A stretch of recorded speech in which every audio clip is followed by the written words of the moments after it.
I'm entering now my 6th year in office, and for each of these years I have given my absolute all.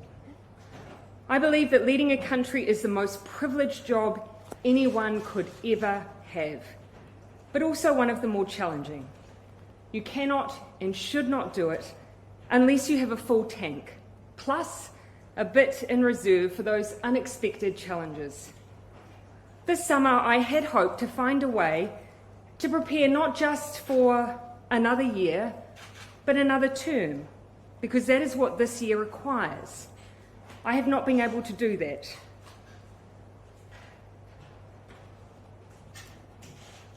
And so today I'm announcing that I will not be seeking re-election, and that my term as Prime Minister will conclude no later than the 7th of February.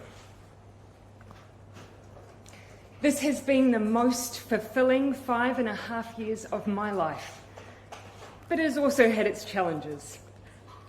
Amongst an agenda focused on housing, child poverty and climate change, we encountered a major biosecurity incursion, a domestic terror event, a major natural disaster, a global pandemic, and an economic crisis.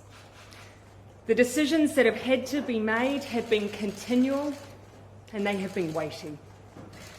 But I'm not leaving because it was hard. Had that been the case, I probably would have departed 2 months into the job. I am leaving because with such a privileged role comes responsibility. The responsibility to know when you are the right person to lead and also when you are not. I know what this job takes, and I know that I no longer have enough in the tank to do it justice. It's that simple. But I absolutely believe and know there are others around me who do. We've achieved a huge amount in the last 5 years, and I'm so proud of that. We are in a fundamentally different place on climate change than where we were, with ambitious targets and a plan to achieve them. We have turned around child poverty statistics and made the most significant increases in welfare and the state housing stock that we've seen in many decades. We've made it easier to access education and training. We've improved the paying conditions of workers and shifted our settings towards a high-wage, high-skilled economy. And we've worked hard to make progress on issues around our national identity. And I believe that teaching history in schools and celebrating our own Indigenous national holiday will all make a difference for years to come. And we've done that while responding to some of the biggest threats to the health and economic well-being of our nation, arguably, since World War II. The team that has done all of that, they have been some of the best people I've ever had the privilege of working with, and they are well placed to take us forward as we continue to focus on our economic recovery with one of the strongest economies in the world. They are also a team who are incredibly well placed to contest the next election. In fact, I am not leaving because I believe we can't win the election, but because I believe we can and will. And we need a fresh set of shoulders for that challenge. I know there will be much discussion in the aftermath of this decision as to what the so-called real reason was. I can tell you that what I'm sharing today is it. The only interesting angle that you will find is that after going on 6 years of some big challenges, I am human. Politicians are human. We give all that we can for as long as we can, and then it's time. And for me, it's time.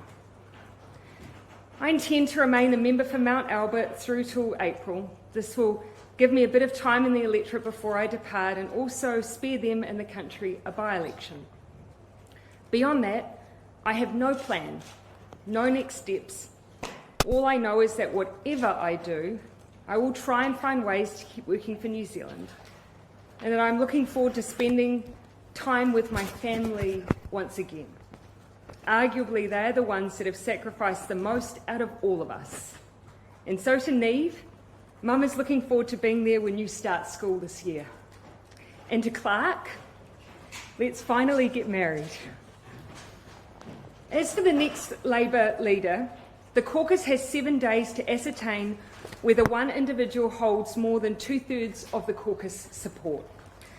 Caucus has agreed today that a vote will occur in 3 days' time, on Sunday, the 22nd of January.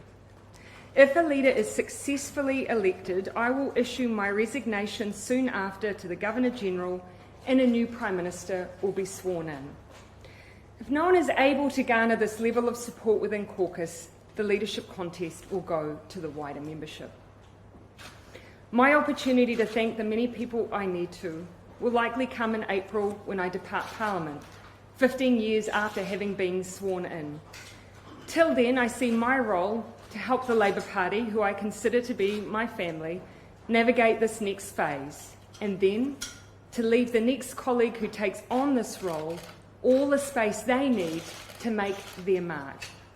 For my part, I want to finish with a simple thank you to New Zealanders for giving me this opportunity to serve and to take on what has and will always be the greatest role of my life.